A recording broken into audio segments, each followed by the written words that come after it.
You're listening to the Napoleonic Quarterly podcast, and these are the headlines for the fourth quarter of 1800. On the 6th of October, a proposed British raid on Cadiz designed to discourage possibly hostile Spanish activity was abandoned.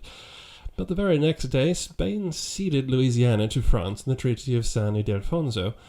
The massive tract of largely unexplored land comprising most of the Midwest of the United States was originally passed to Spain in 1762 in return for supporting France during the 7 Years' War, and then to keep it out of British hands when the war ended. The territory has now become a strange piece of collateral, banked for use in the uncertain game of European politics, and its return to France signals yet another worrying shift amongst what had been a united and anti-republican front. Staying in North America, on the 17th of November, Congress meets in Washington for the first time, a matter of weeks before the presidential election returns a decision for the Democratic Republicans, seeing the administration of Jefferson and Burr triumph over Adams and Pinckney. Worrying developments for the crumbling coalition aside, the Austrians are still in the fight, but when the Rhine ceasefire concludes in late November, Archduke John's attempt to destroy the French left wing ends in a decisive French victory at Hohenlinden on the 3rd of December, triggering a collapse along the Rhine and the Alps, with Moreau turning towards Vienna and MacDonald invading the Tyrol.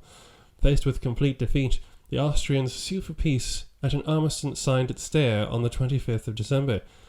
Similarly bad news comes from Holland, whose primary assemblies reject the new constitution by 52,000 votes to 16,000 votes. However, conservative directors announced the constitution is accepted because of tacit affirmations of about 350,000 abstentions. This stupendous military and political news could all have been for naught, of course, as we turn to French domestic headlines for this quarter.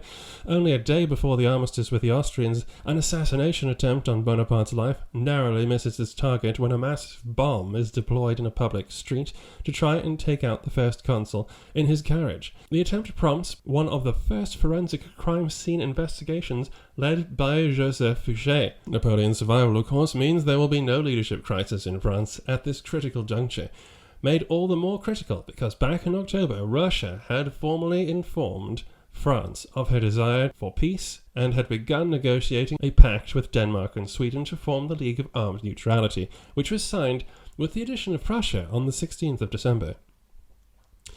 Moving to the east, but staying within the Russian orbit, a late December sees Russia exercising its political power over the Caucasus, unilaterally abolishing the Georgian kingdom of Kartli-Kakheti on the 18th of December, the monarch of which, Georgi XII, dies 10 days later, never having heard that the Tsar no longer recognizes him as ruler. I'll save you more of my terrible Georgian pronunciation and allow Alex Mekaberedze to elaborate on this if he so wishes. On a final, non-European note, the British mission sent by Governor-General Lord Wellesley, led by John Malcolm, is received by Fath Ali Shah in Tehran.